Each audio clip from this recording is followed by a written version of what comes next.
Hello, everybody. Welcome to the discussion. We just opened up the waiting room so that people can come in, but we'll get started right at noon. Let us know if you've got any technical difficulties. I've got a couple of screens up, so if I'm looking off to the side, that's where I've got the chat and the questions and whatnot.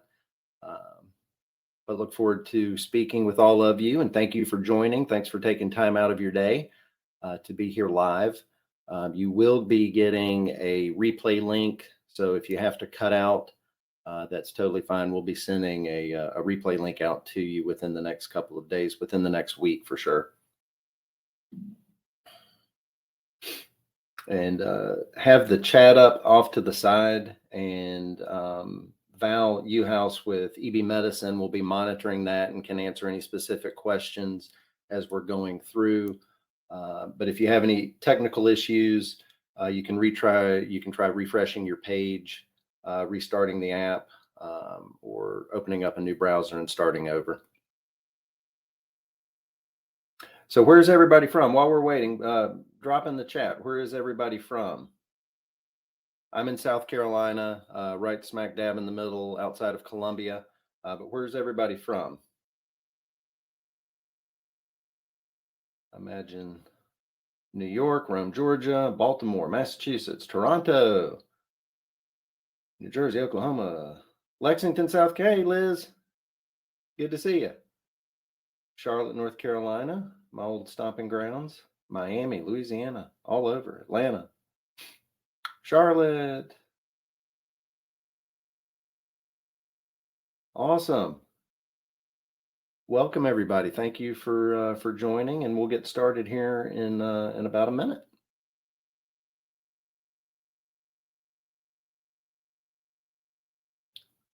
Palm Bay, Jacksonville.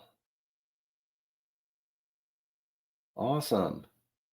Wow, we've got people from all over. So again, thank you all for joining. We can go ahead and get started here.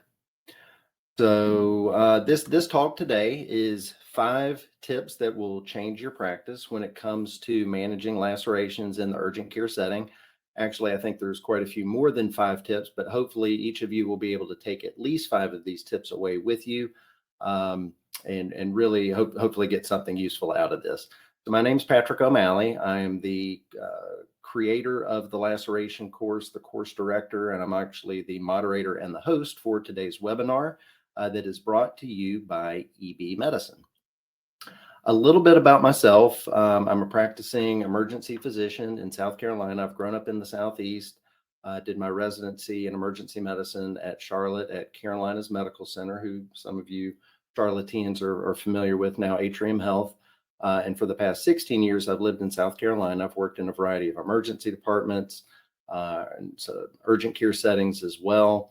I'm on the board of directors for the College of Urgent Care Medicine and creator of the Laceration Course. So for today's talk, what I want you to do, like I mentioned at the very beginning, is to come away with a few tips, regardless of your experience level. If you've never sutured before, or if you've been doing this for 10 or more years, hopefully some things that will change how you approach lacerations for the better. I want to talk about the intentionality, how to increase your efficiency so that when you're working in a clinic and you're swamped, when a laceration comes in, it doesn't just bring everything to a screeching halt. And then all of these other things that are listed here, I'm not going to read them out, but these are the things that we're going to be talking about today. And throughout the discussion, feel free to put anything over in the chat. If you see the little question, the little box with the question mark, that's for questions. Please put your questions in there and I'll try to address those at the end of the talk.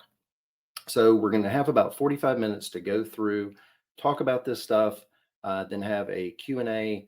We'll go through the laceration course on the website, how it actually looks, the user interface, have some poll questions that Val is going to put up. Probably in about 20 or 30 minutes, there'll be a few poll questions that pop up. If you could try to answer those. And obviously the chat is open for you to add comments as well.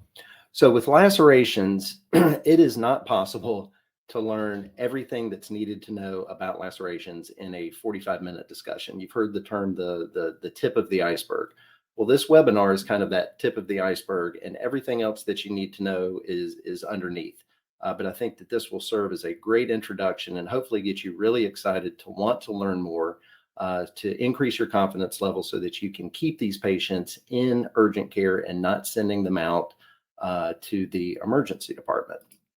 So in my course, I've got 12 case presentations, and case presentations are a great way to be able to explore the medical decision-making process involved with laceration management. So throughout today's webinar, I've got a single case that we're going to go through, and all of the other case presentations that are included in the course have the same type of format.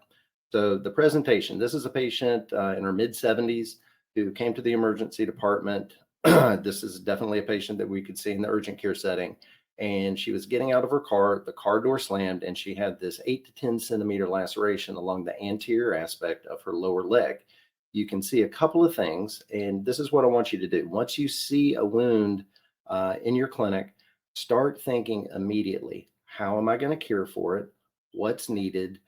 What resources am I going to need? And how am I going to be able to fit this amongst all the strep throats, the COVIDs, and everything else that I've got to manage?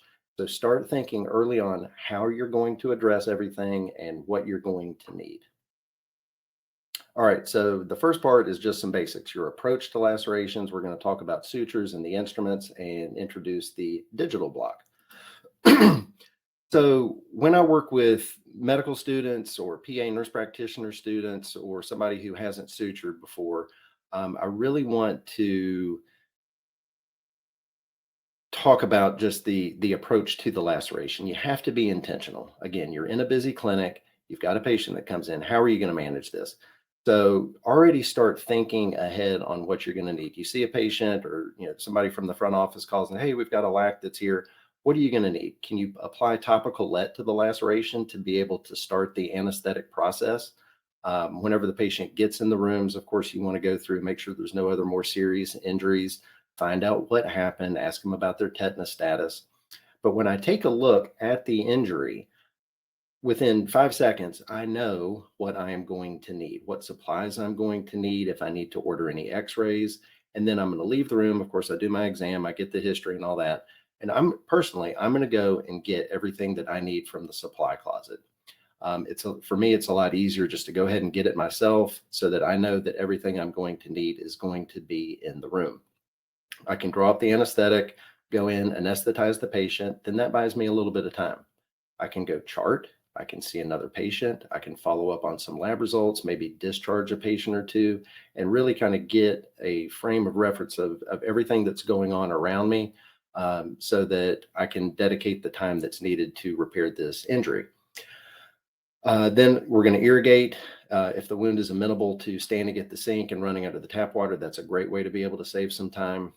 Sit down. I'm going to repair the injury, and that gives me kind of an undivided attention. I've got the patient's attention, and I can go ahead and answer any questions that they have. I can go through my discharge instructions so that I don't have to come back in the room later and answer any questions. The patient's not going anywhere. You're repairing their injury. So it gives you some time to really take care of some of that, question and answer period that you may have with the patient so that you don't have to come back in the room later. Then you're going to wipe the wound clean, put, some antibiotic ointment on there, bandage it, dispose of everything, go and chart. If it is busy and if it's a large lac that you're taking care of, you may have to stop, go see another patient, dispose somebody, answer any questions from nursing staff and whatnot. And that's okay. It's okay to stop in the middle and go check on the department and make sure that everything's going okay. Anything that you can do to avoid any unnecessary trips in and out of the room is paramount. Make sure that you've got all the suture material that you need, any extra gauze. And that's why I like to do that myself, because I know that, I can go and get everything that I'm going to need. So kind of to summarize all this stuff, is to think ahead and be mindful of your surroundings and make sure that you have everything that you need when you get started. So we'll talk a little bit about suture types. And a lot of this stuff it's things that we're supposed to know, but we never really get taught. So suture material can really be divided into two categories: absorbable and non-absorbable. And under that, you have braided and monofilament. And we really don't talk about that much. It's, some of the technical differences on how the suture material is actually made. But in general, you want to have at least one, preferably two choices from each of these absorbable and non-absorbable categories. I like to have Vicryl for deeper repairs. It lasts longer. It's slower to degrade, but that's used for your deeper sutures underneath the skin. And then something like a fast absorbing plain gut can be used externally on the face for children. Believe it or not, we can use absorbable suture on the external surface, and also for inside the mouth for a cheek laceration or inside of the lip. For your non-absorbable sutures, I think most of us are probably familiar with Prolene. I think that's probably the most common monofilament non-absorbable suture, but Ethylon is another one that's a little bit different. And I recommend just trying out different suture materials and gain some comfort with them and see what suits you the best. So we'll talk a little bit about needles. And this is something that honestly, I've really not put all that much thought into prior to developing this course and going through and learning about it. But it's important to be familiar with a little bit of the terminology. So the eye or the swage, this is where the suture material comes in and connects with the needle. Then you have the needle point, and this is the needle length. So somebody may say, well, do you want a small needle or a large needle? And that's what that's referring to. A small needle may be like a 13 millimeter, a large needle maybe 24 millimeters, and then something kind of halfway in between, maybe in the 19 millimeter range. Now, the different types of needle you can see on the bottom here, there's a handful of different types, and what they're referring to is the shape of the actual cutting surface. And we have a conventional and a reverse cutting. You may have heard those terms before, and this diagram over here on the side really shows what that implies. So with your reverse cutting, the cutting surface, the apex of that needle is on the outside. That is on the convex surface.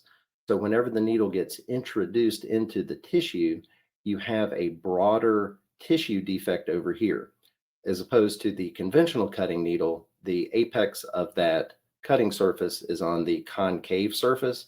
So if you can imagine this, and I think this is probably more something for, for surgeons, vascular surgeons and things like that. But you can see if you're putting a thin suture material in thin friable tissue, you've got a broader surface area right here. So when you induce tension across that wound, when you're tying your knots, this right here on the conventional cutting side may be more prone to actually tearing through.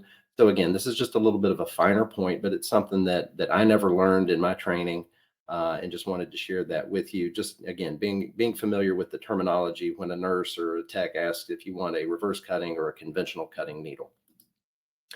Now, when it comes to the some of the different qualities of suture, you can read all of these right here, but the ones that really pop up the most are probably the elasticity, and that's the ability of the suture material to stretch and come back to its original shape. And you see that really, in the difference between like Vicryl is when you pull it, it doesn't stretch. And then a material like Ethylon, whenever you pull it, it stretches. And whenever you're tying your knots, you can really feel that difference compared to Prolene. Now, memory is one that I do want to spend a little bit of time on. And you all have experienced this. I don't know if you can see this or not, but whenever you take suture material out of the pack, the suture material tends to maintain the shape that it was in its package. And that can make things very difficult to deal with. So a little tip that I've got for you is to take the suture material between your thumb and your index finger and just pull it a couple of times in between like that, and it straightens it out and it makes it a lot more manageable, a lot easier to deal with. Another thing, as you can see here, I've got like 2.5 feet of suture material. If I'm only putting 2 or 3 sutures in, do I really need all of this? No, I don't. And when you're tying your knots and trying to find the tail end and pull it all the way through, it's more difficult. So if you're only putting a few sutures in, I recommend just cutting the suture material in half or even shorter if you need to, just to make it more manageable and easier to deal with. All right, so let's get back to the case. So the 70-year-old lady with this large laceration, how do you approach this? What types of things do you need to know? Well, you want to know about their tetanus status. You want to know if there's any comorbidities, peripheral vascular disease, are they on any anticoagulants, which may make the laceration a little bit more messy and difficult to repair? Are there any other associated injuries? Are we concerned about underlying fracture? And in this particular case, I was not. She was able to bear weight. There was no deformity. So I didn't feel as though that this needed imaging. For anesthesia, I think in the urgent care setting, we've got probably two choices. Lidocaine, you may have bupivacaine, which is longer acting. But if you have the opportunity or if you have the ability to get anesthetics that have epinephrine in them, those are a great thing to be able to have to help control the bleeding. Irrigation, this is not an injury that's going to be amenable to putting grandmom's leg in the sink to irrigate it out. So using a syringe, the largest one that you can possibly find, preferably like a 50 or 60 ml syringe and a splash cap, will be the way to go. I want to have a laceration kit with all the instruments, a couple packs of sutures. And for this one, I'm actually going to pull out a little trick that this was the first time I'd ever done it with, but I'm going to use some steri strips for this laceration, and you'll see why shortly. All right, so let's talk a little bit about instruments, how to properly hold instruments, and the instrument tie, some proper techniques.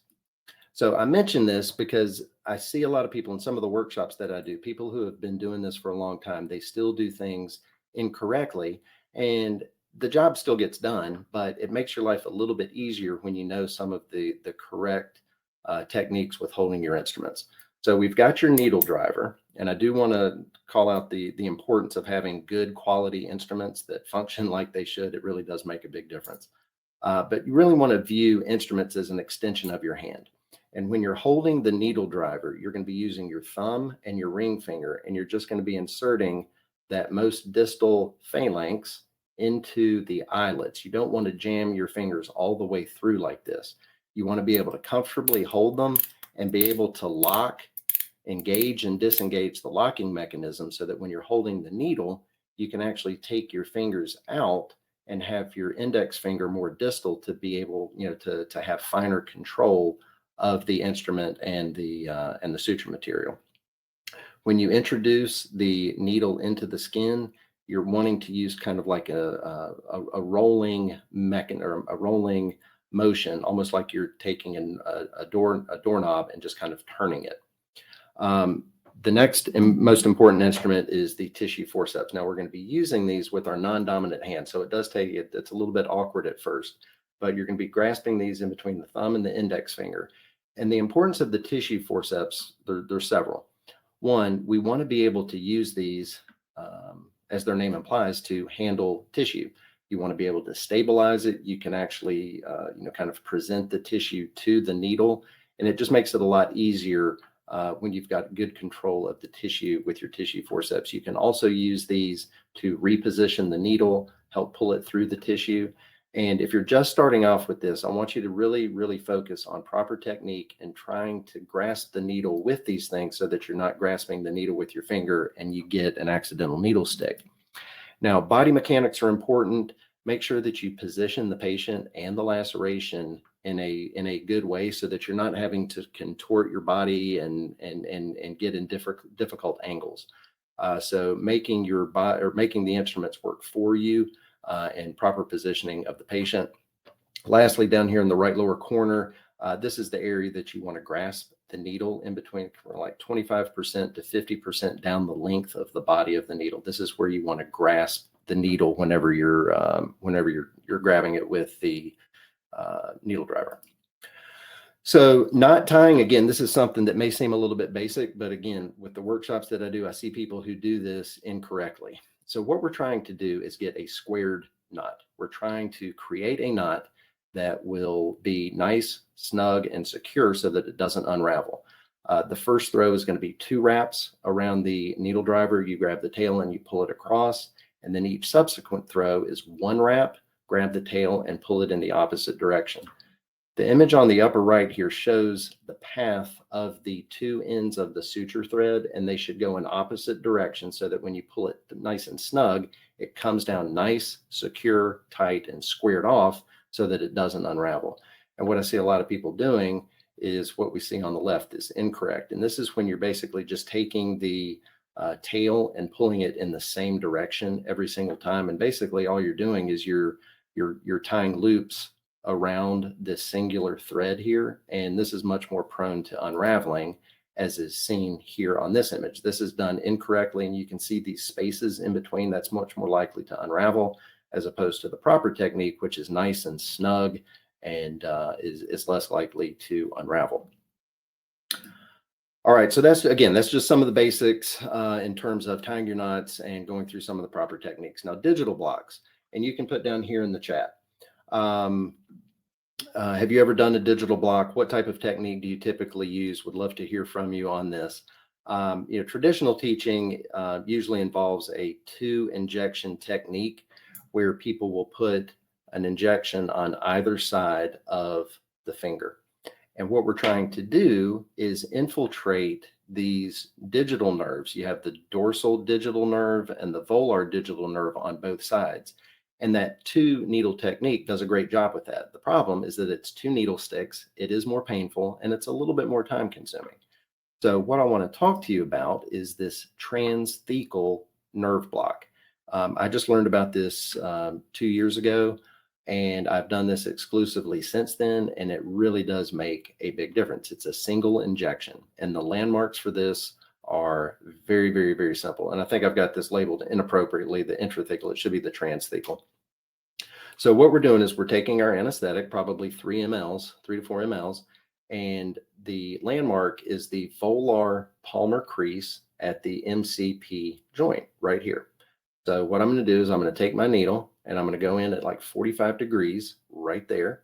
And I'm going to go all the way down to the bone. And you can actually feel when the needle hits the bone, withdraw a tiny bit, aspirate to make sure that you're not in a blood vessel, and then infiltrate 2, 3, 4 mLs, whatever you feel like you need in there. And then it's going to take anywhere from 3 to 5, sometimes 6 minutes to get anesthetized. That gives you an opportunity to stop, go out of the room, chart, take care of some things, buy you some time, dispo some people, grab a bite to eat, and then you can come back in the room and the patient is anesthetized. This is also great for multiple lacerations. So if you've got somebody who, they came into contact with some sheet metal or glass or hedge trimmers or something, if you've got multiple injuries on adjacent fingers, you can just do this single injection technique on all the affected fingers, and it works fantastic. On my YouTube channel, I do have a video of this. If you want to take a look, you can just go to the Laceration Course on YouTube. All right, so back to the case. We are, this is the closure for this wound. And what I did, this is a little technique that I did this for the first time, basically putting some steri-strips along the wound margins, and then a series of horizontal mattress sutures to really induce some extra tension and bring that together. And it came out really, really, really well. I was very pleased with this and have used this multiple times since then. All right, so let's talk about some myths and some bad practice habits. We'll go through all of these right here. And the first of which is the sterile field. Now, we're not working in the OR, okay? We're working in the urgent care, the emergency department, and these patients' wounds, they're dirty to begin with. So me having a sterile field doesn't really make any difference. And it's just not achievable in our fast-paced environments. So it's important to clean the wound as best you can with a lot of volume for irrigation. And you can use the little sterile drapes that come in your laceration kit, to put your instruments on, keep the patient's hair and their hands away from everything. But achieving a sterile field is just not possible in the urgent care setting. Sterile water, and we can get a show of hands over here if you use sterile water or tap water. And I want to pass along to you that you don't have to use sterile water. Tap water is completely safe and effective for the irrigation of wounds. Sterile water does have a cost associated with it, roughly $1.50 per bottle of saline. And you can actually have the patient stand at the sink, have the tap water going on, and irrigate them out with a large volume of water very effectively, quickly. But you can also just fill the basin, the instrument basin, up with tap water and use your syringe and splash guard as well. So sterile water is not necessary. Tap water is completely safe, and there's no difference with infection rates. Sterile gloves. This is another one that can be kind of a hot button topic with people, especially if you came from an operative background.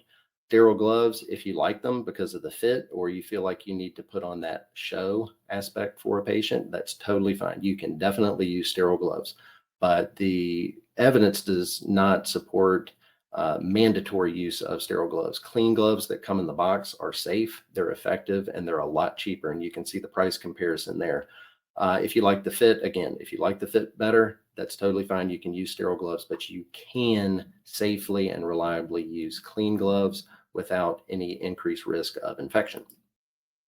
Epinephrine in fingers. Now, this is one that definitely gets people going because we've got this mantra that has been passed down over the decades. You can't use epinephrine in the fingers, nose, penis, and toes. And that is not true. It is safe to use in all of those areas. Orthopedics, plastics routinely use epinephrine containing anesthetics in the fingers. It provides a longer action of anesthetic duration, and it can also help with the control of bleeding. Now, you may want to avoid that in patients who you know have severe peripheral vascular disease, Raynaud's phenomenon, Raynaud's disease, things like that. But by and large, epinephrine containing compounds, either lidocaine or bupivacaine, is safe to use in the fingers. Another one that I see quite frequently, I'll walk into a room and I've got a patient and their hand is soaking in a tub of, dilute betadine. It's okay to use, but it's not essential. Again, the solution to pollution is dilution. Water is the best way to clean and irrigate out wounds. If you've got something that's severely, grossly contaminated, maybe there's a delay in presentation. Sure, if you want to use some betadine, that's fine. But for your run-of-the-mill laceration, there's no benefit in preventing infection when compared to water alone. Kind of the same thing for chlorhexidine. It's safe, but there's no strong recommendations that it is better than water. And for hydrogen peroxide, we should never be using that. It is tissue-cidal. It delays healing. We see patients who come in and they've got a wound. They've been putting hydrogen peroxide on it. It's just got that real glossy, shiny appearance to it. And there's a delay in healing. And that's why, because hydrogen peroxide is tissue-cidal. All right, so irrigation, this is one that I'm very passionate about. I've done a lot of work on irrigation. What we're trying to do is overcome this polysaccharide film, this biofilm formation that starts very shortly after an injury occurs. You get all these polysaccharides and bacteria in there. And what we're trying to do is overcome those adhesive forces. And you do that with irrigation. Again, at a sink is totally acceptable. But a syringe and splash guard is probably what we're going to be using most frequently. And as a rule of thumb, we want to apply 50 to 100 mLs per centimeter of laceration. So for a 5 centimeter laceration, you want to be putting in 250 to 500 mLs. And that's why I'm a big advocate for using the largest possible syringe that you can find. If you're using this, this will hold about 60 mLs as opposed to a 20. It just means that you're going to have to push and pull that syringe and reattach the splash cap a lot more times. So this is just an efficiency thing to be able to use the largest syringe that you can find. What we don't want to do is punch holes in a bottle, like the top of a liter bottle, and squeeze it with your hands. One, the pressure is not adequate. Two, it's very fatiguing. It's very tiring to your hands to squeeze that bottle over and over. And you definitely can't use like a bulb syringe or a Toomey syringe. It just doesn't have the pressure needed to overcome those adhesive forces there. So in summary, syringe and splash guard if you can't use the water at the sink. All right, so we'll get back into the case. Now, I put this in here because documentation is huge. We speak with medical directors, chief medical officers all the time, and one of the big things that they have a problem with are laceration cases that get repaired, but the documentation is so poor that they don't get reimbursed for it. So for a laceration, you can't just say leg laceration repaired. You have to include the details. You have to describe the wound. You have to describe the procedure. And there's three main components. One is length. Two is the location. And three, the complexity.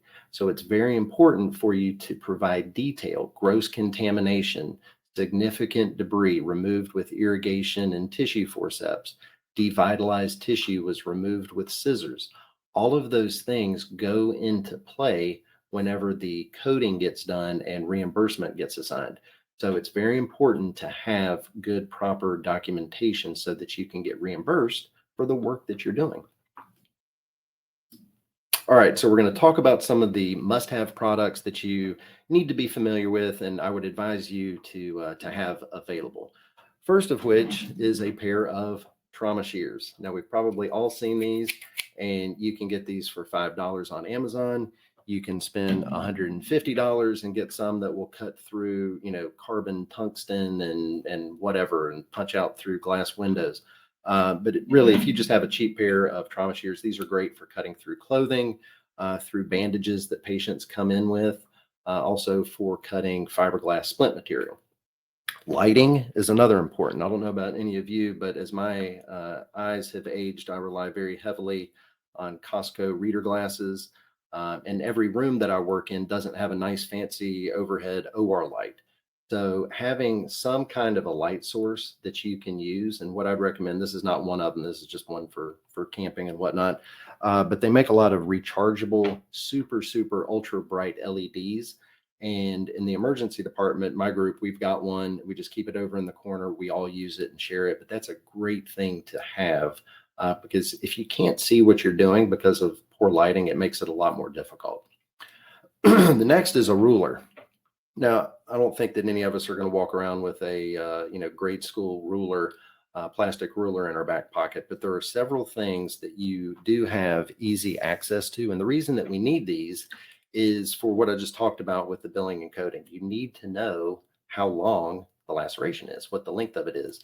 And something like a cotton tip applicator or the box of 4x4 gauze, they all have rulers on there. So you can take one of these, and either before or after the wound is repaired, you can measure it and then include that into your documentation. It's also good for things like cellulitis, to be able to document how large of an area of cellulitis it is, being able to measure calves for, if you're concerned about DVT.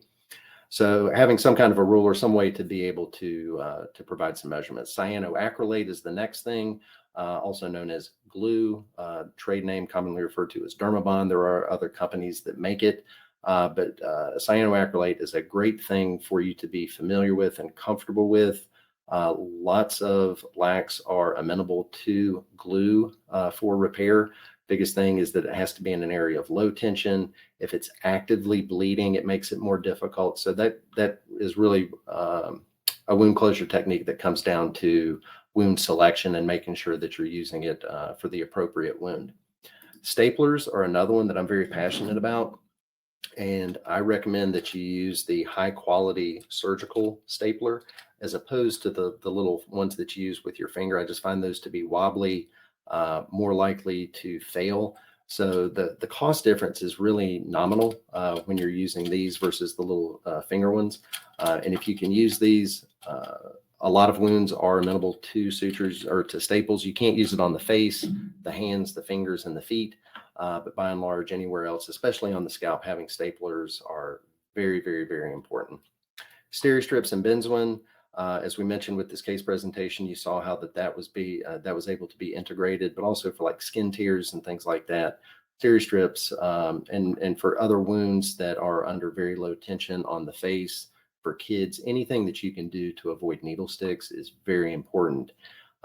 So those are all some of the things that I think that we should be aware of in the urgent care setting to really make your life easier and to be able to provide better care. The last thing is the finger tourniquet, and I can't tell you how important these are. I'm sure you've all managed patients with finger lacerations or even like fingertip avulsions from like a mandolin slicer or a kitchen knife or whatever. And finger injuries just bleed. They can be very difficult to deal with because of that bleeding. And you have several different options here. But we want to be able to get a bloodless field so that you can take a close look at the wound, make sure there's no debris, contamination, foreign bodies, capsular injury, joint capsule injury, tendon injury, and things like that.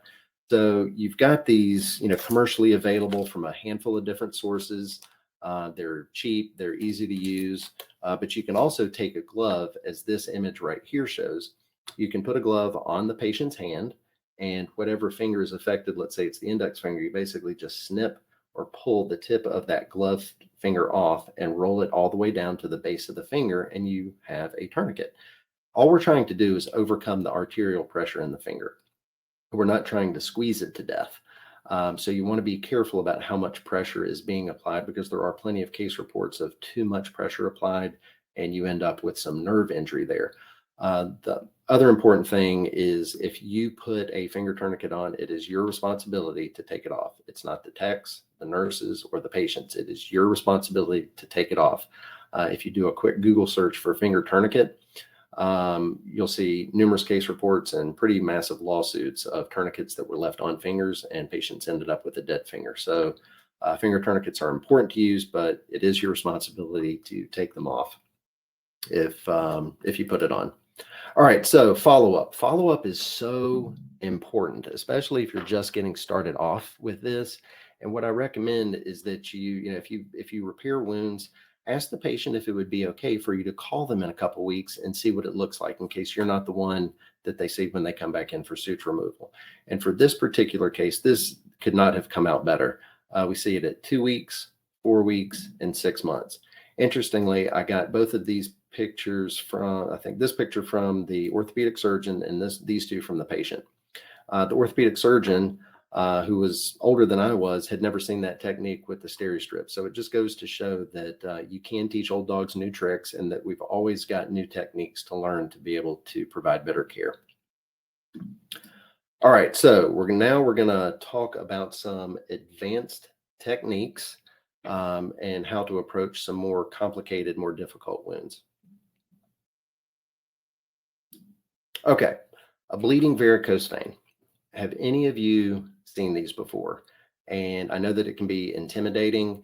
When you walk in the room, they've got a towel on it. It's soaked with blood. They're probably on dialysis, or they're on 3 anticoagulants. And you're like, oh my gosh, how am I going to deal with this? And I've seen quite a few patients who have been referred from either urgent care or the primary care setting because they either don't have the resources, they don't have sutures or a suture kit or instruments, or it's just something that they've never done before. And it can be admittedly very, very frightening. But for a bleeding varicose vein, what you're wanting to do is to be able to control the bleeding. So this is a vein that's just running in close proximity to the skin, and one of the sidewalls of the vein has been breached, and you've got blood squirting out. So you can take your finger and just push around the area and find the direction of the vein and kind of tamponade it off. You can put a little bit of lidocaine and epinephrine in there, or you can just do it without, because it's just going to be two or three little sticks. And then all you're going to do is this figure of 8 suture. So the figure of 8 comes from the fact that it looks like the number 8 just kind of tipped over on its side. And what we're doing here is just putting 2 interrupted sutures next to each other and not cutting the string in the middle. That's it. So you just take your instrument, your needle, you pass through, and then you come back up to the top, come out through here, and then you tie it off in the middle. And when you tighten it, it just tamponades that area off and the bleeding stops. So this can also be used for post-arterial catheterization, like if they had a femoral access for a heart catheterization. And what I've seen it probably even more for are patients who have had a paracentesis, and they've just got continued oozing of the ascites fluid from their abdomen, and it's soaking their pants. It's kind of distressing to them. So you can just take some absorbable suture and just put a little figure of 8 stitch there, and it stops that oozing of acidic fluid. The stitch is going to unravel. It's going to come out on its own over the course of the next 5 to 10 days, or they can remove it on their own or come back to see you and have you cut it out. So great technique that has a lot of utility is the figure of 8 stitch.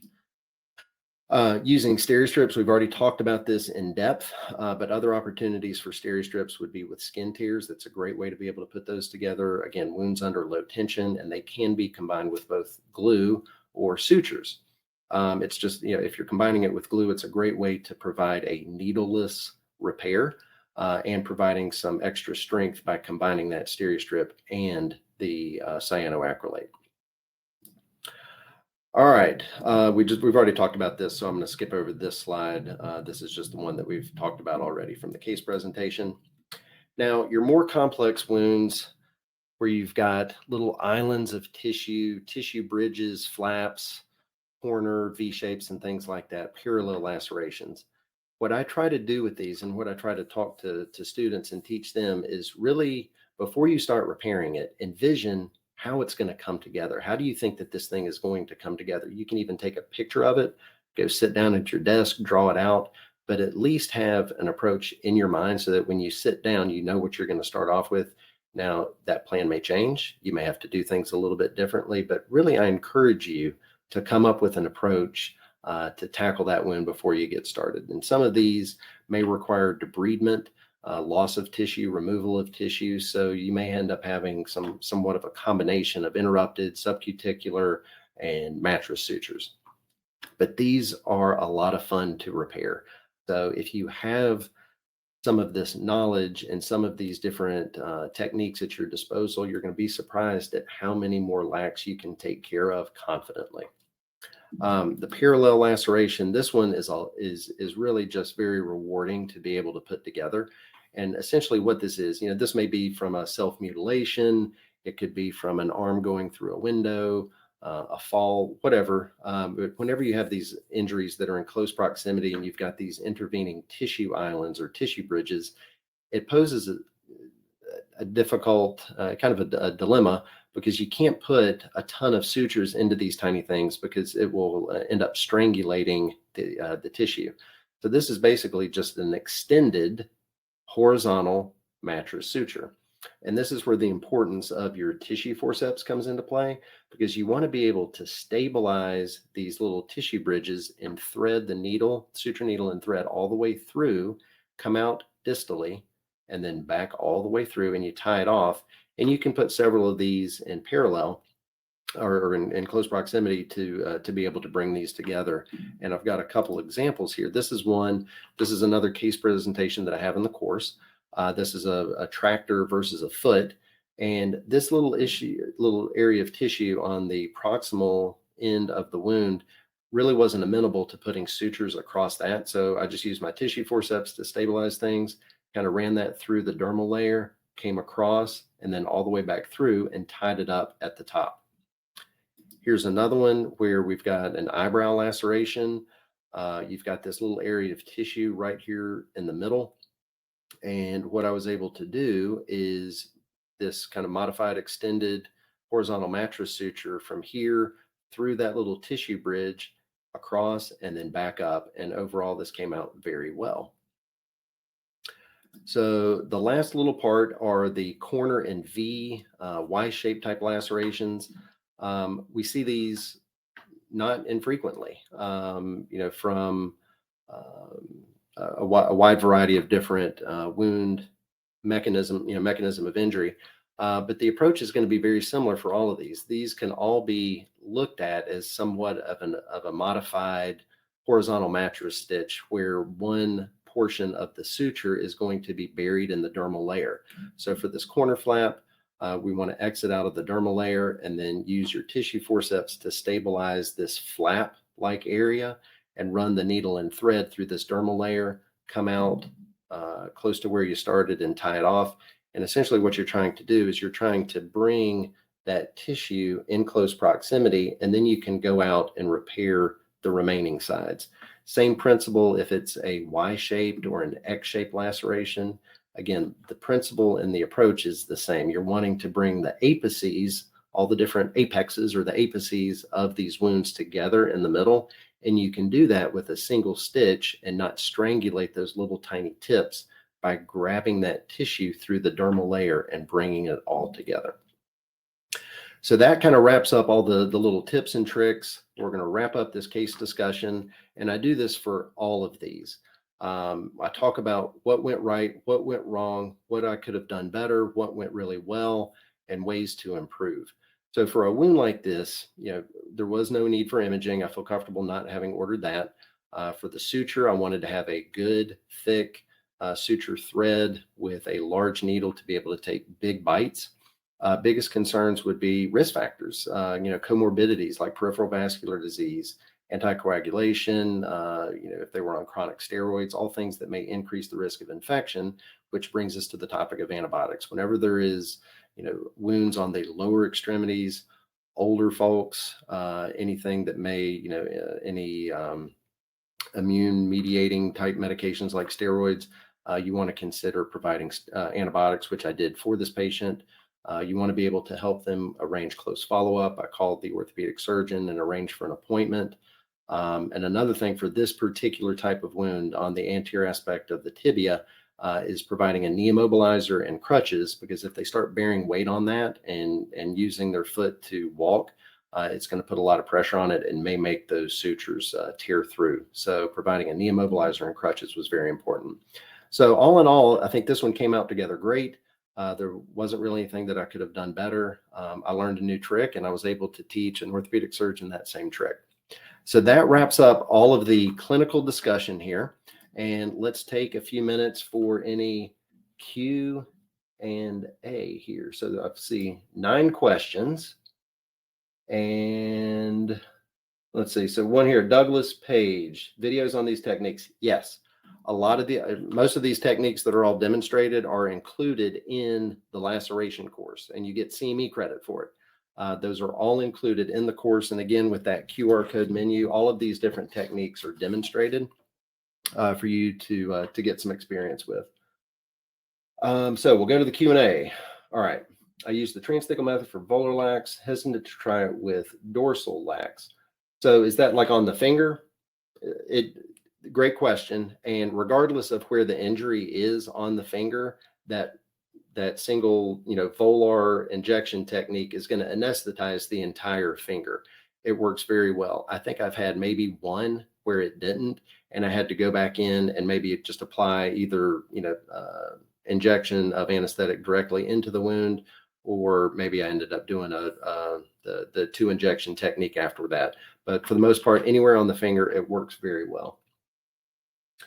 Let's see here. Okay, so working in a pediatric urgent care, can you use LET and or direct lidocaine injection for the fingers? Do you have to use the transthecal?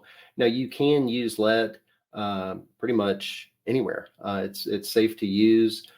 You can do direct injection into the wound with the fingers. The difficulty is with a lot of the finger wounds, the tissue it can be pretty tight. And if you're injecting a large volume of anesthetic directly into that finger injury, and then you're irrigating as well, you're going to get a lot of soft tissue swelling, and it may make it a little bit more difficult to bring together. That's why the digital blocks are so important to be able to use. And usually with that, you're only getting 1 injection as opposed to multiple sticks on the inside of the wound margins if you're injecting directly into the wound. All right, wound care courses, advocate Hibiclens or tap water. Yeah, and that's a great point. So Hibiclens, which is chlorhexidine, or tap water. Chronic wounds are a different animal than acute wounds. Chronic wounds, polymicrobial, there's oftentimes underlying host factors, comorbidities that make things a little bit different. And the laceration course is definitely not a chronic wound care course. And what I'm talking about is more about the acute management.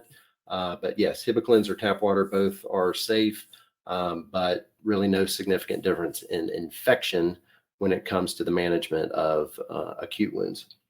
Not using TAO or sulfa-based. Yes, Vaseline is completely acceptable. You can use, again, this is stuff that I talk about in more detail with some of the controversies, tips, and whatnot.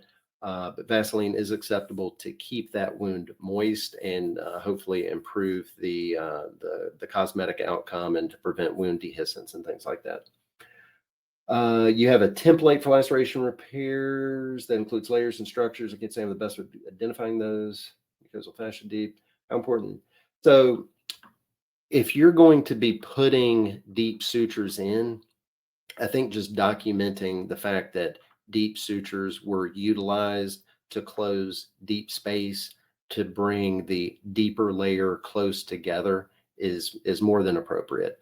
We're not surgeons, we're not microsurgeons, we're not anatomists, and being able to, a lot of times what you're trying to put together kind of looks like hamburger meat. So being able to identify and properly name the anatomic terms of the different layers, I don't think is important. What they're wanting to do is be able to identify, was this a complex repair that required a higher level of medical decision making to be able to care for this patient, and they want to reimburse you at a higher level if that is in fact what you're doing. So the more documentation that you can provide about the complexity of the repair is what they're looking for.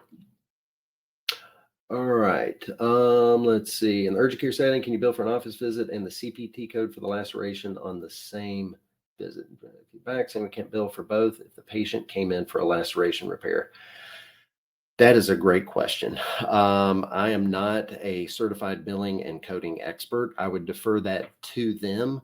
If you email me that question, David Hopkins, I can send that over to EB Medicine. We do have a PA who is actually a practicing urgent care clinician as well as a certified coder, and I can send that question over to him. Val, if you can capture that, we'll send that over to Brad and have him get an answer for you there.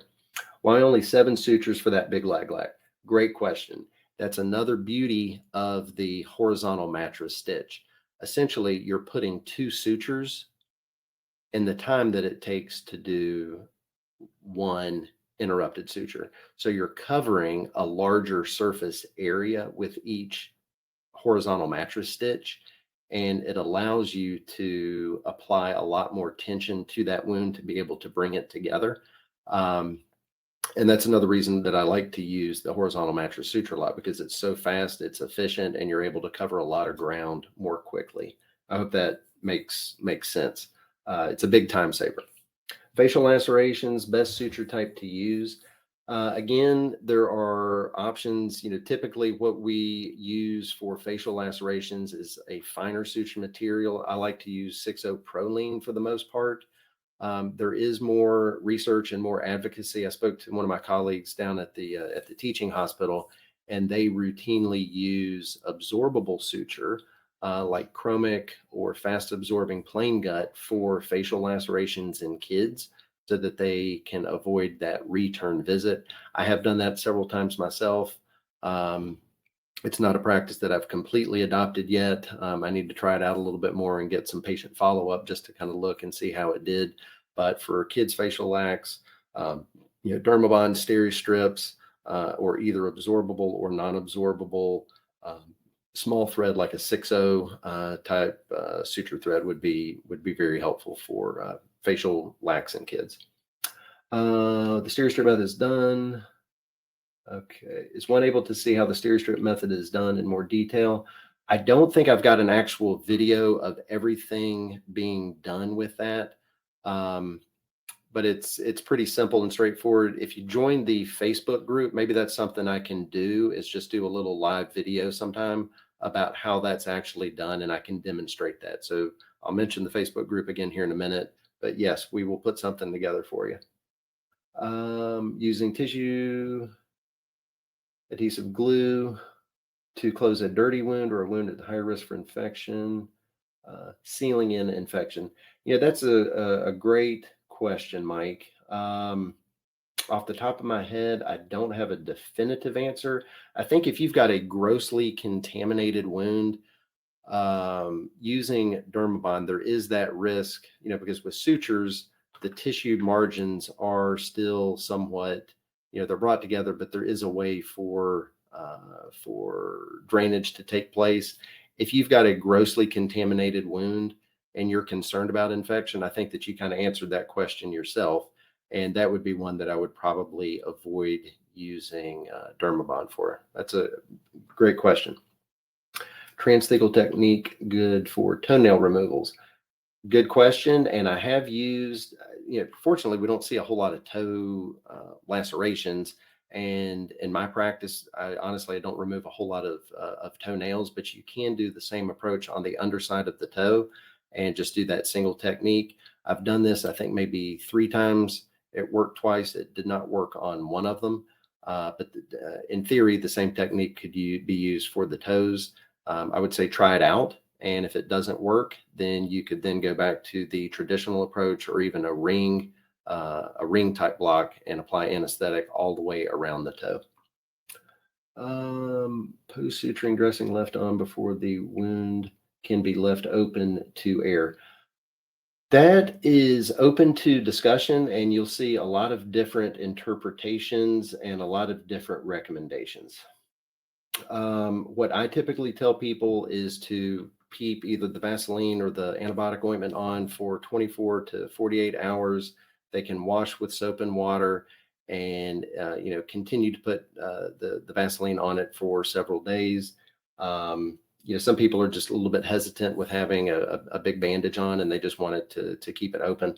By and large, all of these things heal very well, regardless of what we do. There may be some very subtle differences. Um, let's see here. So, tips on closing and anesthetizing mouth lacerations. So, intraoral lacerations, I would recommend being familiar. If it's just a most intraoral, like the cheek, the buccal lacerations, heal very well on their own without any intervention. One of the things that I've read and heard is if you've got a lac on the inside of the mouth that is large enough for a piece of corn to get stuck in, then it probably warrants repair. But if the wound is well approximated when it's just at rest, it's probably going to heal pretty well on its own. But if it's large, it's gaping, and you're concerned about it, using either direct injection into the wound margins or being able to utilize the facial nerve blocks, which I do talk about in depth, is a great way to be able to anesthetize anything, on the inside of the mouth. So it really just kind of depends on that particular wound and the size of it and the location. Let's see, and we do talk about lip, tongue, and cheek lacerations, gingival lacerations in the course. And gauze and length needle would you recommend for the transthecal block? So I usually grab the small 10 ml syringe and the half inch, I think it's a 30 gauge or no, 27 gauge half-inch needle for the transthecal nerve block. That's what I typically use, because the 30 gauge inch needle or inch and a half needle that's included in our suture kits, it's just a lot more difficult to push the plunger down on it, and it takes a lot longer for that to take place. All right, so thank you for all. Those were some fantastic questions. Thank you so much. So we're going to talk a little bit more. We've got about another 5 to 10 minutes, and going to pivot a little bit and just talk a little bit about the laceration course and EB medicine. The course itself, I'm not going to read all of these out to you, but these are all the different modules that are included in the course. And as you can see, it's pretty comprehensive, 10 hours of content, over 13 modules. But I think the things that really separate this from other resources that are available, I put this together as if a student or a resident was working with me, or somebody who's never sutured before, and I wanted to give them all of the things that we're supposed to know, but we never get taught. Disposition, when to transfer. Again, 20-minute discussion on billing and coding. There's an 80-minute discussion with an attorney who's also an emergency physician on all the medico-legal aspects of laceration management. 12 case presentations for that whole medical decision-making process. We talk about a lot of the things that were brought up in the questions, post-care of the wound, when to come back in for suture removal, what to look for in terms of complications. I've got the module 12 is a bunch of laceration repair videos that I've done and recorded and included here so that you can watch how a lot of these come together. Also included in purchase of the course is a suture pad, and you can see the image of it right here. There's a lot of these that are available on Amazon, but I designed this one myself to include some of the lacs that we talked about, some of these Y-shaped, V-shaped, X-shaped, irregularly shaped, some of the parallel lacerations in close proximity so that you can practice that extended horizontal mattress. But the really cool thing about this is the inclusion of these 3-dimensional lips. So you can gain some comfort and some familiarity with vermilion border repairs and how to tackle these, just so that you can, in fact, have some of that confidence and comfort level with doing so. It comes with the instruments, about a dozen packs of suture, a stapler, a staple remover. We've also got this QR code menu that's included so that you can practice with your pad and your smartphone. You can just pull up all these different videos, go directly to them, and practice them when you've got the video up in front of you. This comes with individual purchase, but for the groups that we work with, we also supply these for group purchases. Another thing is that you get this cheat sheet that this can be printed off, laminated, kept with you at work. It's a quick, easy resource for you to be able to look at. We talk about the suture types, when to use what, when the sutures need to come out, and things like that. So great little resource that comes whenever you sign up. So kind of in summary, if you go through the laceration course, you are going to be so much better prepared to be able to handle these, keep these patients in-house, avoid unnecessary transfers, and really provide better care. Your technical skill, if you go through and you put the work into it with practicing all these techniques, your technical skill is going to be stellar. But most importantly, your knowledge base. You'll have all of these different things to be able to pull from, to be able to address more complex wounds. And again, keeping these patients under your roof and really increasing your confidence. We get a lot of emails and testimonials. I had a nurse practitioner who works in urgent care reached out a couple of weeks ago, and she said, before going through your course, I never would have even touched a lip laceration. And she had a patient that had an upper and a lower lip lac. And she went through and she did a infraorbital and a mental nerve block and repaired both an upper and a lower lip laceration, and was just so proud of herself and so happy that she was able to do that. And that's really what is my driving force, is I want to be able to help improve your confidence level so that you can do these things and keep these patients there. All right, so we're going to switch over real quick. I'm going to just give a quick demo of the website. So when you sign into EB Medicine, any courses or journals that you have all show up here.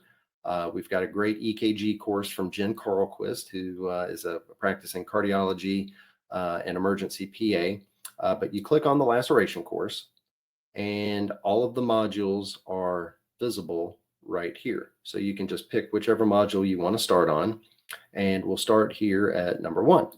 So if you click on, I think we can still see your PowerPoint on there. oh, can you? Okay, let's see. How do I? Okay, let me share. Let me edit that here.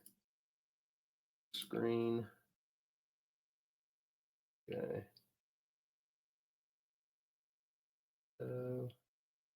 Okay. How's that? There it is. Perfect. Thank you. Okay, sorry about that, guys. So when you click on the laceration course, again, let me just go back real quick.